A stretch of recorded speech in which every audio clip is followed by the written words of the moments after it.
Yo, what's up, y'all? Welcome to the start of another What If. A few weeks ago, I put out a poll for y'all to vote on which y'all wanted to see next, and it turns out y'all really liked What If Gohan was more like Future Trunks. First, I'll explain a bit more on what I mean about Gohan being like Future Trunks. I believe out of all the characters in the show, Future Trunks was the one character that always took every threat very seriously. Coming from a timeline where everyone was ruthlessly eliminated by the androids, he became the one character to try to end potential threats before they became a big problem. In this What If, I'll have Gohan act a bit more similarly to how Trunks did throughout the entirety of the Android and Cell saga. Note, the change will not all happen all at once, but it will be noticeable throughout the story. With that set up, welcome to What If Gohan was more like Future Trunks. We start this What If off back in the Cell saga. Goku just forfeited against Cell, claiming Gohan is the only one here who has the ability to defeat Cell. Everyone, of course, doesn't believe it, with Piccolo even shouting saying Gohan isn't a fighter. That's when Goku asks Gohan if he had any trouble keeping up with them in Cell fighting, which Gohan says no because he believed they were both just holding back. Just like in canon, Goku tells Gohan he was giving it his all. Gohan was just comparing his own power to his own. He's actually much stronger than he realizes. So Gohan goes to fight Cell just like he did in canon, all the way up until Android 16's head is crushed, with Gohan erupting into Super Saiyan 2. This is where the change in Gohan's character slowly starts. He cleaves through all of the Cell Juniors, and instead of meticulously ripping Cell apart, he's much more aggressive with all of his attacks, forcing Cell into trying to destroy Earth with the Kamehameha much faster here. And instead of just letting him regenerate afterwards for free, he puts more power into the blast, trying to erase Cell completely. He almost succeeds in erasing Cell, but he just barely survives, regenerating from near death, which allows him to attain his super perfect form, much earlier than he did in canon. Cell, now in his super perfect form, continues his battle with Gohan, with him being a bit closer in power, but it still wasn't enough to close the gap, leading to the Kamehameha clash.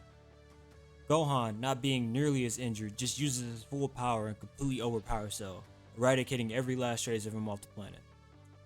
Goku actually survives since he didn't have to sacrifice himself like he did against Cell in canon. They gather the Dragon Balls and wish everybody back that was killed by Cell, with the androids also being brought back by the request of Krillin. Eventually, Trunks returns to his own timeline, defeating the androids once and for all, and killing Cell in his timeline, avenging everyone. We head into the 7 years of peace before the Buu saga. With Goku still alive, everyone gets a lot stronger here.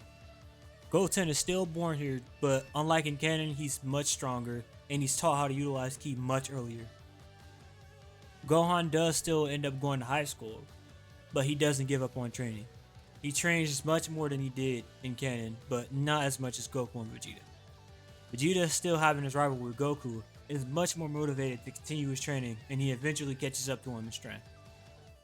That, plus the constant matches they've had, Vegeta got over a lot of his anger against him, with their dynamic looking much more similar to how it does in Super. A few minutes later, we see the start of the Junior Division in the World Tournament.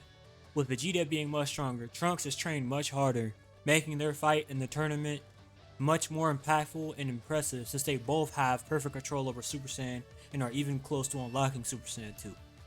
They show off how much they've grown during the finals, even firing off some Ki blasts. This battle is truly a spectacle to see, showing how much potential the future generation holds. Soon, the battle reaches its climax, with Goten just barely edging out Trunks in the end. Even with Trunks being a bit older than Goten, he had both Goku and Gohan there to train with. Moving on to the adults, we see the same fights as in canon. Everyone just blows their way all the way through all the other fighters until Piccolo matches with the Supreme Kai, and then just like in canon, he forfeits. Kibito and Shun introduce themselves to everyone, with the next match starting being Videl vs Popovich. Now Videl puts up a much better fight here, as she was training with a much stronger Gohan, and she even got some lessons from Goku from time to time. Unfortunately, she still loses to him here, as she really doesn't have the ability to put him down with her current strength, leading to her being beaten almost to death. Gohan then stares down Spopovich, saying he'll make sure he pays for what he did to Videl. Moving on, the next match is Gohan vs Kibito, and of course Kibito wants Gohan to show off his Super Saiyan power. Gohan obliges, saying he'll take it a step further, transforming into Super Saiyan 2, causing the entire arena to shake from the force. That's when Spoopavich and Yamu jump in at Gohan, with Shin trying to restrain him. This plan fails horribly as Gohan already sits him readying to charge him since he got into the ring. He flares his ki, shattering Shin's hold over him, and he uppercuts Spoopavich so hard he just vaporizes him. As he's getting ready to attack Yamu, Kibito and Shin both tell Gohan to wait as Yamu flies away. They need him alive to track down Babidi to prevent the resurrection of Majin Buu. They chase down Yamu and see Babidi erase him on the spot since he wasn't able to get any energy from the tournament. He notices the fighters and right off the bat, Dabura spits on Piccolo, Vegeta, and Krillin, turning them all into stone. Gohan, Goku, Shin, and Kibito all chase down Babidi and Dabura into a ship, with them still being forced to fight all of his henchmen. Goku and Gohan just blow through all of them with ease, eventually reaching Babidi and Dabura. While everyone else was busy fighting the fighter warriors, Babidi and Dabura already collected all the energy from the fighters he turned into stone earlier, and fed it to Majin Buu, giving him about 60% of the energy he needs to release him. Dabura, knowing what he needs to do, sacrifices the rest of his energy to trigger the resurrection of Majin Buu. A pink steam cloud forms up in the air, merging into Majin Buu, leaving the Supreme Kai terrified. Sensing his power, both Goku and Gohan immediately become serious. Goku bursts into Super Saiyan 2, ready to engage with Majin Buu, with the Supreme Kai saying they should both fight Buu at the same time. Of course, Goku being Goku, he wants to test out his own strength first. Gohan thinks about it for a second, then deciding he'll watch for a bit. If it looks like things are going to get out of hand, he'll step in.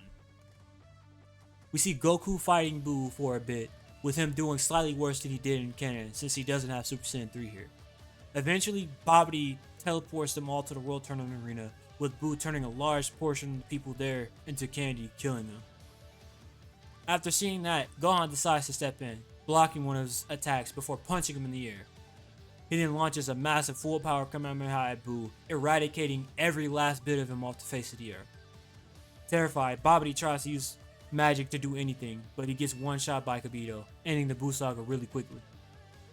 With that being over, Shin offers to take Gohan to train with the Z-Sword on the World of the Kais as a thanks for getting rid of Majin Buu, with Goku really encouraging him to go since this isn't an opportunity that everyone gets, so he should take them up on it. Gohan thinks about it for a second, then accepts. For the next few months, Gohan has taught the ways of the Supreme Kai, with him eventually learning how to heal, the Kai, and their ability to create blocks of Kachin. They even end up releasing Elder Kai from the Z-Sword, leading to Gohan getting his potential unlocked. Fast forwarding a few days, we see Gohan meditating on the World of the Kais, with Shin and Kibito watching. That's when a pillar of light lands nearby on the planet, signaling the arrival of Lord Beerus. He greets Shin and Kibito, saying he's come to check out the new student of the Kais. It's actually unusual to see a Saiyan training to become a Kai since Saiyans are usually barbaric and destructive creatures. Shin asks why Gohan in specific intrigues him, since Saiyans haven't really been like that since the death of Frieza, and Gohan here is actually the one to defeat Majin Buu with ease. Also, Gohan's only half Saiyan, so that might be a reason why he doesn't act like the normal Saiyan. Whis actually agrees, since Gohan was raised on Earth, he has a much different upbringing from all the other Saiyans. Intrigued, Beerus decides he wants to see how strong the Saiyan is if he's strong enough to defeat Majin Buu and train with the Kais. Supreme Kai asks Gohan if he's willing to show off how much he's grown against the God of Destruction. Gohan isn't really one to fight all the time, but if it's just for a little while, he's fine with it. So it's settled. Beerus and Gohan float up in the air, with Gohan challenging Beerus in his base form right now, not being able to land a single attack on him. Gohan tries out many more of his techniques he's learned over the years, with none of them really making a difference. He realizes that Beerus is just toying with him, so he cranks it up, powering up to his ultimate form, speeding towards him. He's actually pretty strong here, considering he's still been training after the Buu saga, and of course, he's already much stronger from the training during the 7-year time skip. If I had to say how strong he was now, let's just say he would be giving Golden Frieza a tough time. I'd even go as far as to say he would win 7 times out of 10. With how strong Gohan is, he manages to completely satisfy Beerus, leading to him offering Gohan to come train with him on his planet. Of course, he declines, saying he's content with the training he's received from the Kais. He does say that there are 2 people on Earth that might want the training with him, being Goku and Vegeta. Beerus believes he's heard of those two before. Whis says yes, stating that Vegeta is the current Prince of the Saiyans, and the Saiyan known as Goku is the one who defeated Frieza on planet Namek by transforming into a Super Saiyan. That's when he decides he'll just head to Earth to test out the strengths of the others to see if they're even worth the effort. He thanks Gohan for the amazing fight as Beerus and Whis head off to Earth. Back on Earth, everyone has made massive gains with Goku and Vegeta unlocking Super Saiyan 3. They've been pushing themselves hard over these past few years to try to close the gap between them and Gohan, not knowing that he's leaps and bounds ahead of them at this point. I would actually put them both on the level of Super Saiyan Goku after they failed the ritual the first time in canon. Goten and Trunks both finally obtained Super Saiyan 2, putting them each on the level of Super Saiyan Goten after the time chamber training. Fast forwarding a few hours, we see Goku and Vegeta fighting Beerus in Super Saiyan 3, putting up a fight similarly to what Super Saiyan God Goku did in canon, with them being pushed further than they've ever been pushed before. Of course, they still get overpowered by Beerus, losing the fight, but Beerus still invites them to come train on his planet. They accept and begin training with Whis, eventually unlocking Super Saiyan God and becoming stronger than they would be in Super Saiyan Blue against Golden Frieza when he first returned. A few months later, Gohan returns to Earth with Goku and Vegeta both challenging him to see how much stronger he's gotten. Gohan accepts, of course, since it's actually been a while since he sparred with anyone since Beerus. Surprised, they ask how he knows Beerus, which he explains how Beerus showed up on the Royal Kais to test out his strength since he beat Majin Buu. He actually was the reason he came to Earth in the first place because he referred Beerus to the two of them for being potential rivals. Stunned, Goku actually thanks Gohan. If it weren't for him, they probably wouldn't be anywhere near as strong as they are now. They chat for a bit longer as they all finally get ready for the battle, with it being a 2v1. Goku and Vegeta in Super Saiyan God versus Gohan in his ultimate form. They clash with them noticing immediately how much stronger Gohan is than the two of them, showing how much his potential as a half Saiyan really sets them in an almost completely different tier of strength.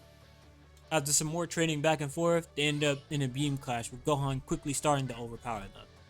Struggling to hold their ground, they push themselves with everything they have until they eventually explode into Super Saiyan Blue for a few seconds, slowly evening out the battle. But since they just obtained the form and they aren't doing too well energy wise, they still get overpowered, losing the beam clash, knocking them back into their base forms. Gohan helps the two off the ground before Goku and Vegeta acknowledge that yeah, Gohan is still ahead of them by a pretty decent margin, even with their newfound god forms. Gohan thanks the two, saying he's been training a lot with Shin and Kibito and learning a lot of their techniques, even getting his potential unleashed by the other Kai. They all head back to Capsule Corp, with Piccolo telling them that someone used the Dragon Balls while they're off planet. We then cut to a certain Emperor exiting a healing pod with someone telling him that while he was dead, the Saiyans have grown significantly in strength, and even defeated Majin Buu in combat. Frieza is a little shocked upon hearing this since Majin Buu was one of the two beings his father told him to completely avoid at all costs. If they were able to take him down, then right at that moment, someone else enters the room. They say the only way we're going to be able to defeat those monkeys is if we do what they've been doing. We have to train. After being revived, Frieza was notified that the Saiyans have grown significantly in strength, even defeating Majin Buu with very little effort. While Frieza was deep in thought, someone enters the room, telling him that they both need to train if they want to successfully get their revenge on the Saiyans. Frieza then scowls, saying he's not one for training, but if that's what it'll take to get rid of them for good, he'll go along with it. Turning to face a mysterious person, we finally see that it's Cooler. He's been keeping track on the Saiyans' growth for the last couple of decades. He thought since the Saiyans were off planet, it is the perfect time for him to be brought back to life. Since Frieza's been dead, he's been planning out how they will get their revenge, with him noting that one Saiyan in particular has a much higher growth rate than all the others, with that Saiyan being Gohan, of course. Frieza thinks back, trying to remember where he's heard that name before. Then it finally hits him. He's the brat that he fought on Namek that had those crazy explosive boosts and powers, rivaling his transformations, even forcing him to use 100% of his power at one point. Cooler then continues saying he's easily much stronger than both those other Saiyans combined, with them even obtaining some sort of divine key in their fight against Beerus the Destroyer. Hearing that, Frieza is terrified since there's no way they should be still alive after fighting Beerus. If Gohan is stronger than these two, then there's no way that they stand a chance against them. Cooler tells Frieza to calm down as the two lost to Beerus. He was clearly looking for some future rival of sorts, with them not being anywhere near his level of power. He didn't even seem to be struggling at all, and he was just using them as some form of amusement. Frieza calms down a bit, with Cooler continuing on, saying he's learned a great deal from watching them over the years, gaining a clear understanding of how they were able to improve at such a crazy pace and how they figure out how powerful an opponent is. They have the ability to sense ki and have mastered it to an insane degree. He actually managed to pick up the ability to sense ki to a degree, saying prior to them getting divine ki, they weren't impossible for him to defeat with the amount of training he's done so far, but Gohan remained a huge problem to him in his insane growth rate. He then says he believes 6 months of training together should be more than enough for them to completely wipe the floor with them. Cooler then has the Force make the necessary preparations for the up and coming training as they proceed to train with a much better routine than Frieza did in canon for the next 6 months. We cut back to Earth as we see Gohan and Piccolo meditating in their usual training spot, with them overseeing Goten and Trunks sparring with each other. The two recently just unlocked Super Saiyan 3, but they haven't mastered it nearly to the level of Goku and Vegeta. And under the tutelage of Gohan and Piccolo, they both became much better fighters, with them improving their ki control from Piccolo and learning how to utilize their anger to make their attacks much more effective without losing control of themselves from Gohan. That's when Piccolo senses Frieza and his army's arrival. Landing nearby, the Z fighters confront Frieza. Then of course, just like in canon, Frieza sends all of his soldiers around the planet to split up Z fighters. They take out every one of his soldiers with ease, since everyone here is much stronger than they are in canon, and they regroup to go take down Frieza. That's when Goku and Vegeta show up with Beerus and Whis in tow. And of course, Frieza is a bit shocked to see Beerus here, but Beerus still says he won't step in, confirming what he was told by Cooler. He then bursts into his final form, ready to fight Goku and Vegeta at the same time, with them realizing how strong he is, as they both transform into Super Saiyan 2 to combat him. Gohan is ready to jump in, but he is then blindsided from final form Cooler from behind, catching everyone there off guard. Beerus doesn't really know who the other guy is, but he's pretty confident he's probably a relative of Frieza. Whis confirms his guess, saying he is in fact Frieza's brother. He might not be as much of a mutant as his brother, but he's much more intelligent and strategic when confronted with problems. Everyone heard what Whis said and wondered if they would be able to beat these two, until Goku and Vegeta decides it's time to end this, bursting into Super Saiyan Blue ready to end Frieza, with him responding by turning into his golden form. Goku and Vegeta realize that Frieza is much stronger than they are. Actually, he's almost the strongest. That's when they sense Gohan and Cooler's energy exploding as they both transform into their more powerful forms. Beerus is actually impressed with how much Gohan has grown since they last fought, saying he might have to fight him again in the future. Same with that Cooler guy. Gohan, sensing Cooler's energy in his golden form, realized that he might be a problem. It already seemed like he studied how he fights, as he's been perfectly countering all his attacks, even predicting a lot of his attacks before he even throws them. Now that he's about as strong as he is at his full power, he might have a lot of trouble on his hands here. Cooler speaks for the first time in the fight, saying he studied him and his friends for about 2 decades now, learning how he thinks, how he fights, who he cares about, and his source of power. The chances he had to beat him at right now are very slim, as he charges at Gohan, starting to push him back. At the same time, Goku and Vegeta are being beat by Frieza. Goten and Trunks jump in to back up Gohan, and Piccolo jumps in to back up Goku and Vegeta, taking a bit of pressure off them, but they're still on the back foot. Gohan starts to implement more and more of his Kai techniques to try and throw Cooler off, which doesn't work much at first because he can sense their energy. But as soon as he starts to use blocks of Kashi in his cover and teleporting them around with him, it starts to confuse him, even allowing Goten and Trunks to do a bit of damage against him here. Same with Goku and using instant transmission to trip up Frieza. They do some really good damage against the two, but eventually Gohan and Goku get read like a book, getting sniped by a laser from their respective villains, leading to Vegeta, Piccolo, Goten, and Trunks to try to fight them on their own. After being pushed to the brink, Vegeta finally understands how to correctly utilize Super Saiyan Blue, with him unlocking some sort of full power version of it, leaking much less ki than he did before. This actually puts him and Frieza on even grounds for the time being. Unfortunately, Goten and Trunks are just being bullied by Cooler at this point. They are nowhere near as strong as the others, so Coolers just have a massive advantage against the two. That, and him studying everyone on Earth for a while, he finds gaps in their defenses and exploits them fairly often, chipping them down slowly. While everyone is fighting, Krillin flies over to Gohan and Goku and giving them senzu beans, restoring them back to full strength. They take a second to assess the situation, trading information. Gohan says Cooler has been observing everyone on Earth for the last 20 years, and he's learned almost everything about his fighting style. He doesn't even know if he's going to be able to beat him. Goku thinks for a second. Then he says, if he knows your fighting style, try fighting like someone else. Gohan didn't actually think about trying that. He did say he has the most knowledge of Gohan's fighting style. It should be easy to throw him off by switching up fighting styles in the middle of the fight. Gohan thanks him as he flies back in, re-engaging his fight with Cooler. Meanwhile, Goku continues to watch Vegeta vs Frieza. He understands that Vegeta finally pushed Super Saiyan Blue to its fullest, unlocking the full power of the form while simultaneously controlling its ki to such a degree it doesn't leak anymore. He focuses for a few seconds, then bursting back into Super Saiyan Blue, trying not to leak out any ki, also obtaining full power Super Saiyan Blue. With him and Vegeta fighting Frieza now, he's having a much tougher time here, leading to him eventually getting knocked out of his golden form with him trying to blow up the planet, failing that miserably, being killed by Vegeta with a Big Bang attack before he can even try to shoot off a blast to destroy the planet. Cutting back to the hybrids versus Cooler, we see Cooler is starting to struggle with Gohan and his newfound plan of swapping fighting styles. After swapping through different fighting styles, he realizes Cooler really struggles with the way humans fight. It might be because they aren't as strong as the Saiyans and Piccolo, so he might not have studied them anywhere near as much as he studied the others. That gives him his win con. He puts more pressure on Cooler, throwing out some signature moves until he finally lands on one combo. Solar Flare into Wolfang Fist into Special Meme Cannon. He uses a block of Kachin and lowers his power level to match Goten and Trunks, teleporting them all around until he shoots a blast at a block, revealing Trunks who uses a Solar Flare. Goten then flies in, landing a powerful Wolfang Fist, perfectly setting Gohan up for a Special Meme Cannon, as he then fires it, piercing straight through Cooler's chest. Before the Special Meme Cannon can even end, Goten and Trunks launch a duo Big Tree Cannon, finishing Cooler off, which congratulates everyone for dealing with the threats and even unlocking new levels of power. Frieza and Cooler weren't threats to take lightly, considering how much stronger they got in such a short amount of time and how much data Cooler gathered on them.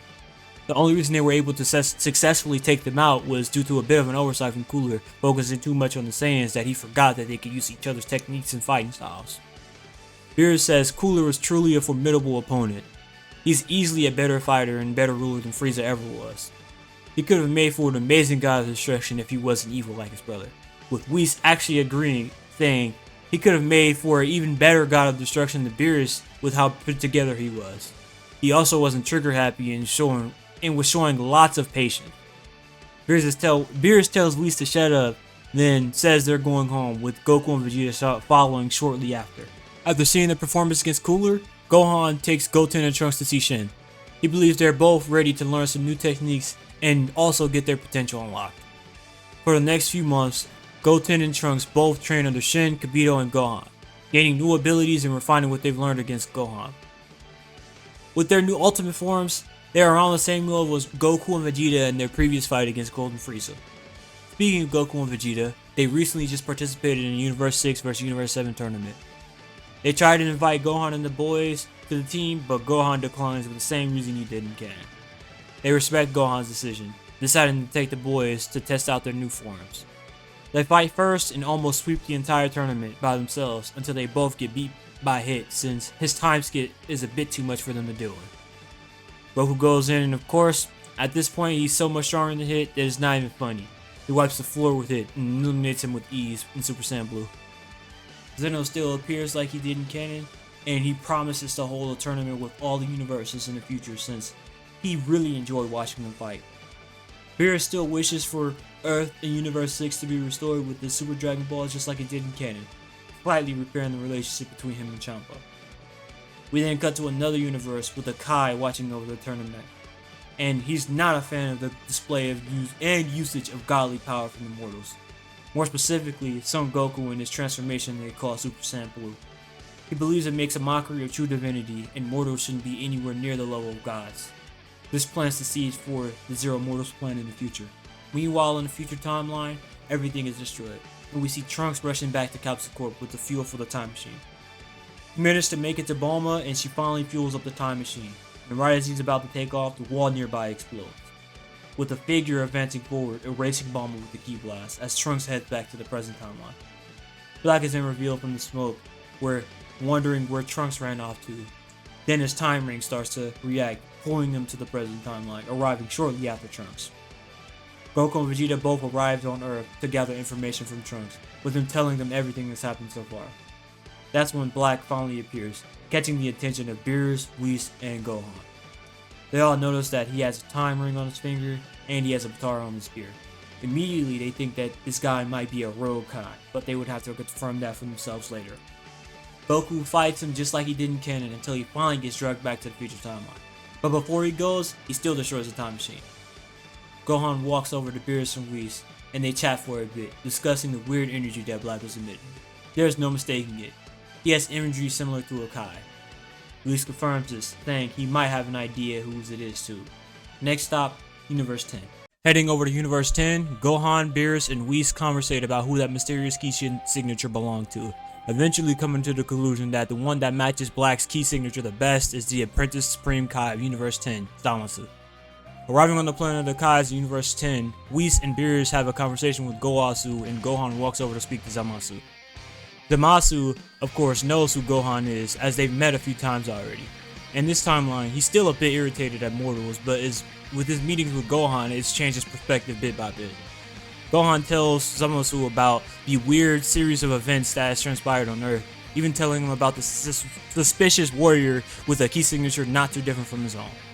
Zamasu is of course surprised, as he didn't think a version of him already put his Zero Mortals plan into action.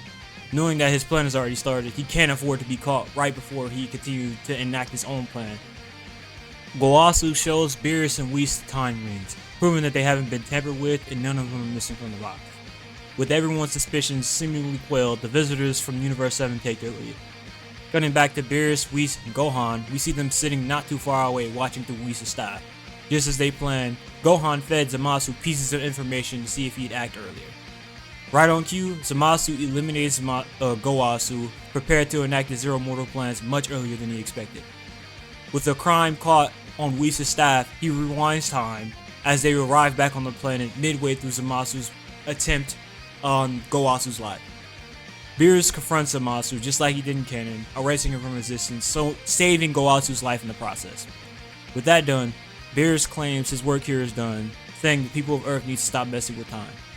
Gohan thanks him for the help and claims that if this whole situation isn't resolved, the people on Earth will make sure not to abuse time traveling anymore in the future. They head back to Earth as we see Goku and Trunks sparring in Super Saiyan 3, with Goku almost completely dominating until his victory. Gohan arrives back on Earth, telling them that they've seemingly dealt with the threat, but just in case it's not over, Goku and Vegeta can go to the future timeline to make sure. Bulma finally finishes making repairs to the other time machine, and they all take off to the future. Events happen just like they did in canon, even with the reveal of Zamasu confirming that Beerus erasing him in the present didn't change anything in the future timeline because of the time ring. The only thing that changes here is Trunks unlocking the full power version of Super Saiyan 3 instead of wherever the hell Super Saiyan Rage is, as Goku and Vegeta returns back to the present timeline. Gohan is concerned seeing that Trunks didn't return back with them, and Vegeta says he hates to admit it, but Trunks stayed behind to hold off Goku Black and Zamasu while they escape back to the present.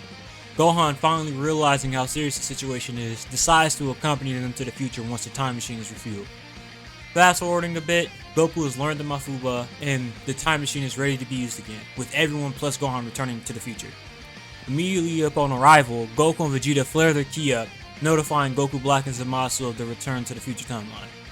For the time being, Gohan stays with Bulma as sort of a bodyguard until they find Trunks, which they do find him with the nearby resistance base. Bulma tells him that she has a way to deal with Zamasu, but he should watch the video Piccolo made for them. Of course, it's the video of Piccolo teaching them the Mafuba, which Gohan and Trunks successfully pull off against Zamasu. And since Gohan has a lot of Kai abilities learned, he just makes a seal for her, even though Goku forgot it in the past. Realizing that Zamasu is sealed, Goku Black knows his fate is almost sealed, so he just fights much more calculated with his clones, managing to damage Goku and Vegeta a decent amount. That's when Gohan decides it's time to step in, confronting Goku Black. He tells him that his Zero Mortal plan is flawed from the beginning, as he needed a mortal body to even start his plan. He chose the wrong body, seeing as Gohan is much stronger than his father by a large margin, transforming into his ultimate form, starting to beat up Black. Eventually, Goku Black can't keep up anymore, even with him trying to force out more power through his evolution, but it's still nowhere near enough to close the gap leading to his inevitable defeat. Trunks thanks everyone for helping with Goku, Black, and Zamasu, with Bulma ready to give them the coordinates to new Namek to reverse all the damage done. Speaking of Namek, Gohan disappears for a few minutes. He then reappears with Dende, ready to pose as the new Guardian of Earth. He also used the Dragon Balls on Namek to reverse all the damage done on Earth and revive all the people that were killed by Goku Black. With that done, we head off back to the present timeline, leaving the future timeline in a much better state than it was in canon. Moving on, we see Goku and Vegeta training on Beerus' planet still, with Goku eventually wanting to go talk to Zeno for the tournament that they were promised. Beerus still threatens to erase Goku, with him pulling off the same major look trait, teleporting back to Zeno's palace. He speaks to Zeno about them having a tournament soon, with him still wanting to see an exhibition match to see what the other universes had to offer with their fighters. Vegeta still declines because of the birth of his own child coming soon, and Gohan is busy with his own families. So Goku ends up asking Goten and Trunks instead. Now Chi-Chi doesn't object right away, seeing Goten is on summer break right now, and he does have pretty good grades. So she has no reason to hold him back here. With the boys constantly still training with Piccolo and Gohan and unlocking their ultimate forms, they aren't too far behind Goku, Gohan, and Vegeta in strength. They're actually really comparable to Goku and Vegeta before they return back to the future timeline to fight Goku Black the second time. With them being this strong, they kind of just blast through the entire Zen exhibition matches with ease. Then we get up to Goku versus Toppo, but since Goku is much stronger here, he forces Toppo to use much more of his power here. Toppo was even about to use his full power, and even considering unleashing a bit of his destroyer energy, but that's when the Grand Piece decides to conclude the match stating, "That's all I need to see from the fighters for now." The Tournament of Power will take place in 7 Earth days, so everyone has enough time to gather all the fighters they can to participate in a 10-man free-for-all. Everyone returns to their own universes as they prepare to fight in the Tournament of Power in 7 days.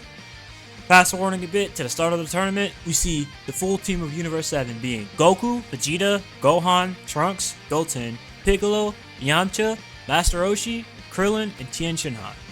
But before we move on to the tournament, we should go over how strong each character is and why they were added to the team. First off, we have Gohan. He's the de facto team captain here, appointed by Beerus and Goku, and he's easily the strongest here and has access to healing abilities, making him the most valuable member here. He easily holds the #1 spot. Next, we have Goku and Vegeta. Of course, it's a no-brainer. Goku and Vegeta have lots of battle experience and seems to have the 2 biggest bags of techniques to dip into, making it easy choices for them to currently hold the #2 spot together. Next, we have Goten and Trunks. As I said before, Goten and Trunks are right behind Goku and Vegeta strength-wise, but these two also have much better teamwork than the 2 adults. The combination of these 2 things puts them solidly in the #3 spot. Next up, we have Piccolo. Now of course, Piccolo being the master tactician he is, he's kind of a sort of sub-leader role next to Gohan. He also has to keep an eye out on Goten and Trunks to make sure they don't let their guards down in the tournament. Finally, we have Krillin, Tien Shinhan, Master Roshi, and Yamcha.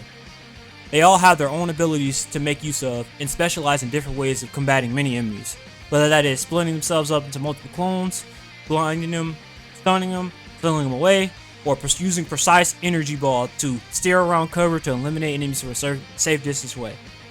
The humans might not be the most physically powerful on the list, but they have a lot of abilities in the group, putting them in places 5 through 9. With that said, we move on to the start of the Tournament of Power, and everything goes pretty similarly to how it does in canon, just with some stronger characters here.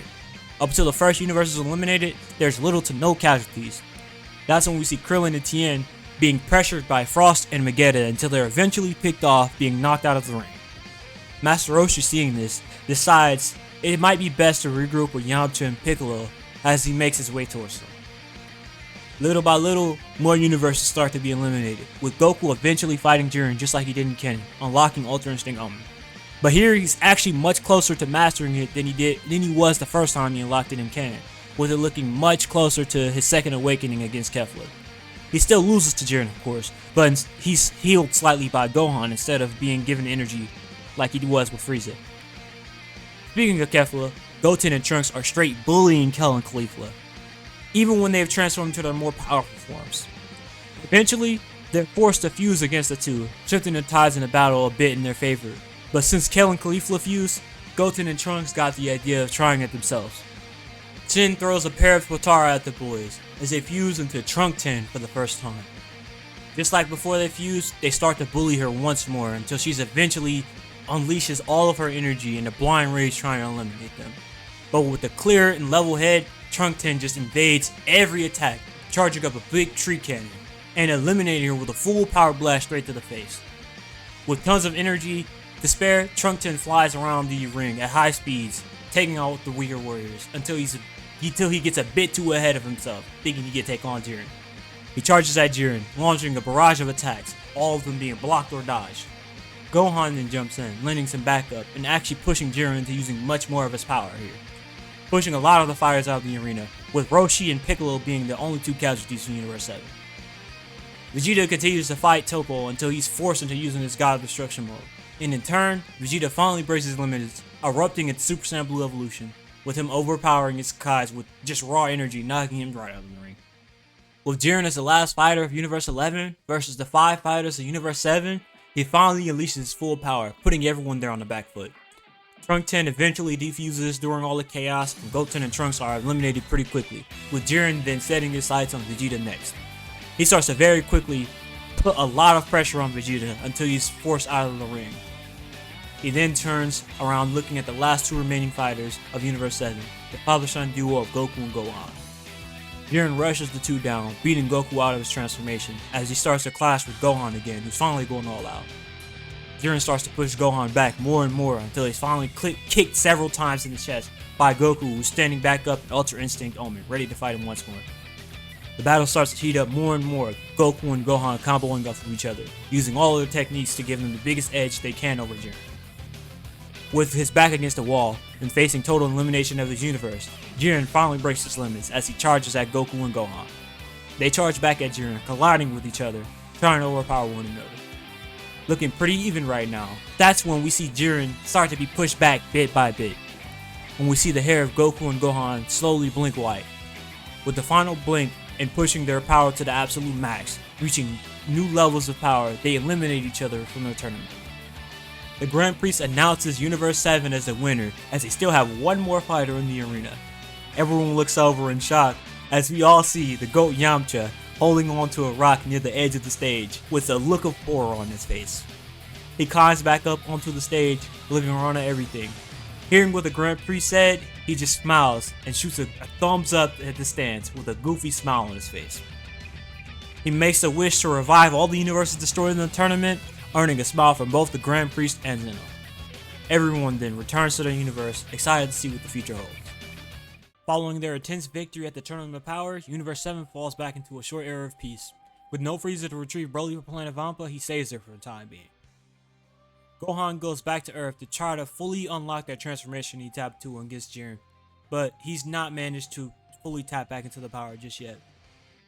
Goku and Vegeta still train on Beerus' plan to try to fully surpass Gohan, with Goku aiming to gain full control of Ultra Instinct. During the Tournament of Power, he managed to tap into the complete form of Ultra Instinct just for a few moments at the end, but he's far from obtaining the form as he realizes he can't even use Omen at will yet. Realizing he's been surpassed by both Goku and Gohan once again, Vegeta actually ends up training with Beerus much earlier here than he does in canon, slowly learning how to use the energy of destruction like Toppo did in the tournament.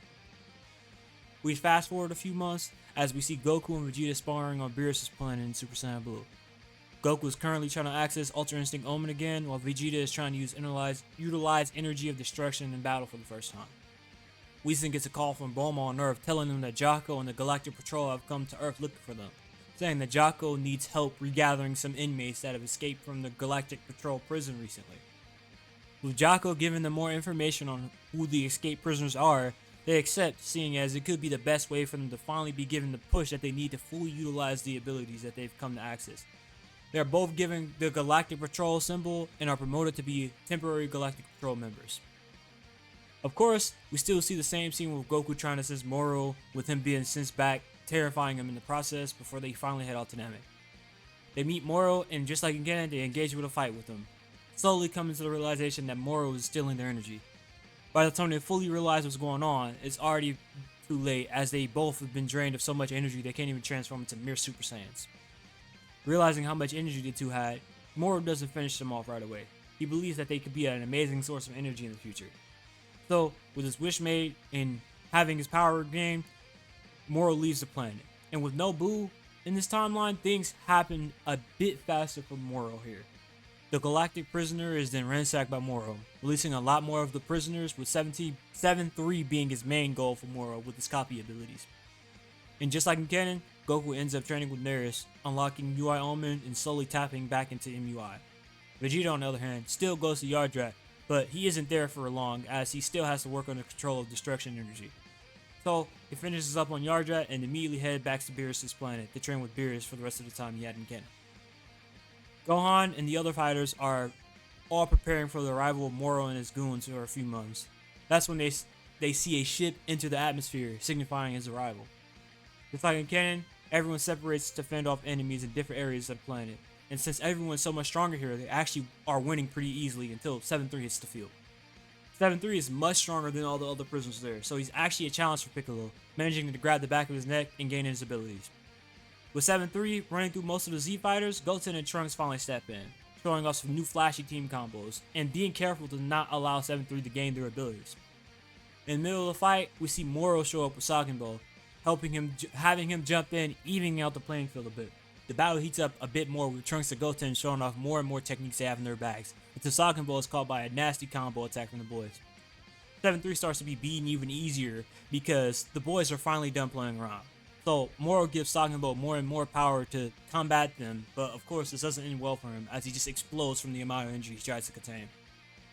Moro, a bit disappointed, decides for the first time it's time for him to have some fun, as he blitzes the boys, gut-checking both of them before they can even react, knocking them back into the dirt.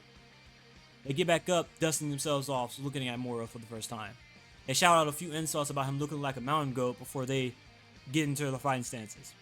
A bit agitated, Moro tries to blitz them again, but they're both ready for it this time, countering him with 2 strikes that leaves him a bit shocked at how strong these 2 kids are.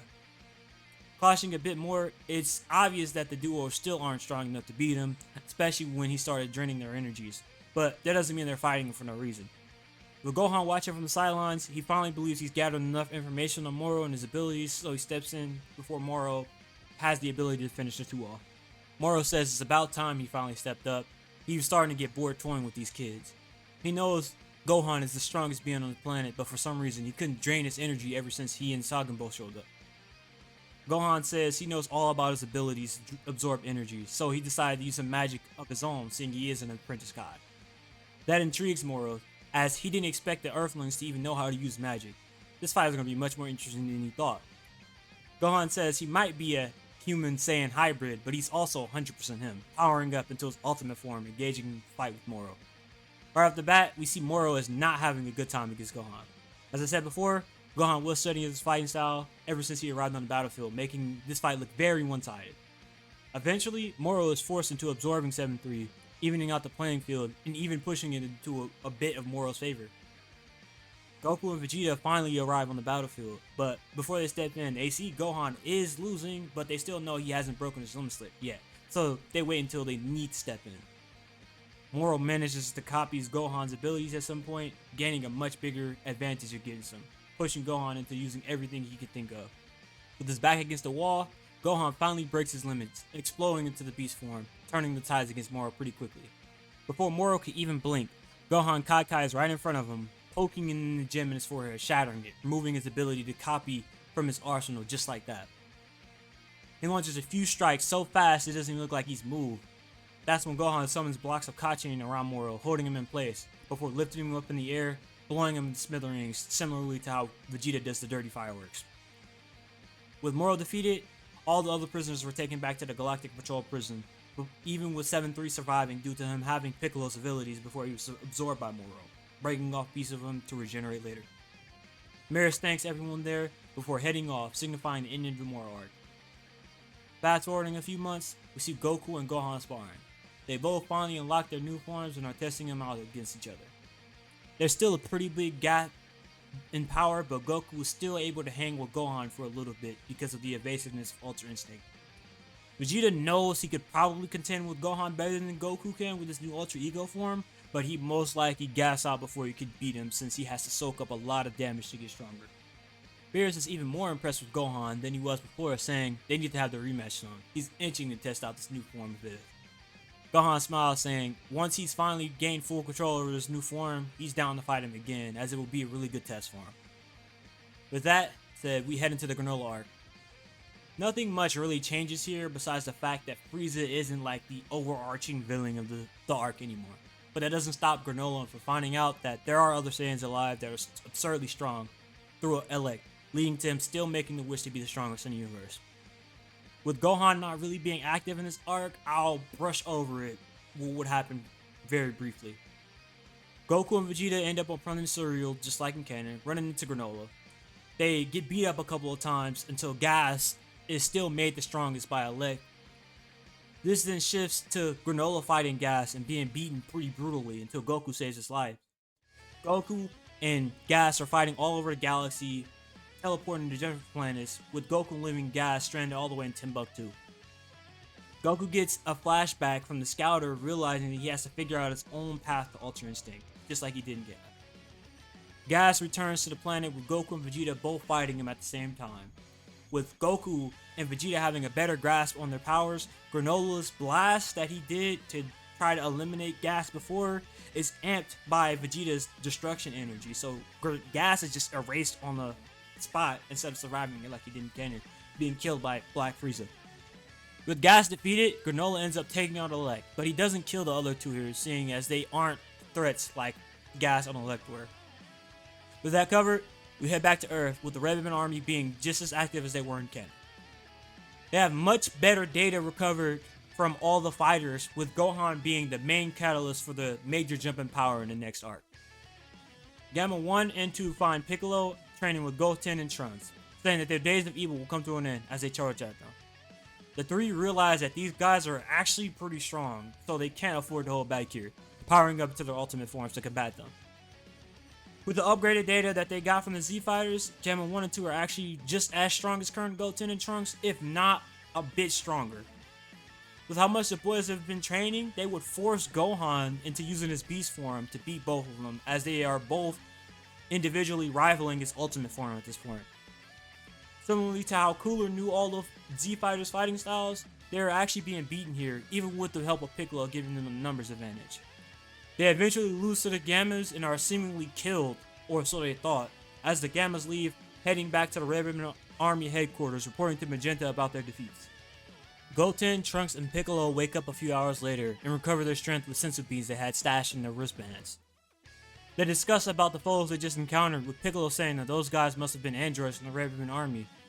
After all this time, he's surprised that they still even exist. They go to talk with Gohan about what happened, and he's immediately on high alert hearing this. He thought that they were all dealt with a long time ago, so hearing this brought back some bad memories.